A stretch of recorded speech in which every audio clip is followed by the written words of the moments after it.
ಮತ್ತು ದುಡಿಯುವುದನ್ನು ಕಲಿಬೇಕು ನಾವೆಲ್ಲ.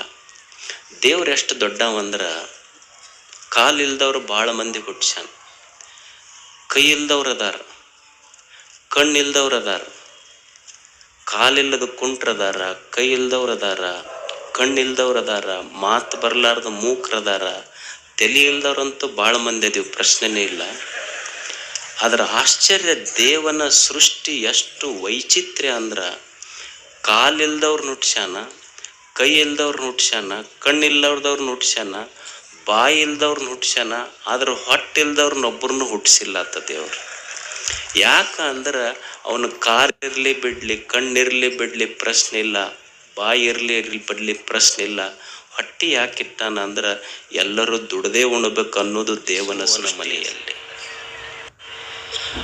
ನಾವು ಯಾವ ಕಿಚ್ಚು ಅಗ್ನಿಯನ್ನ ದೇವರಂತ ಪೂಜೆ ಮಾಡ್ತೀವಲ್ಲ, ಯಜ್ಞ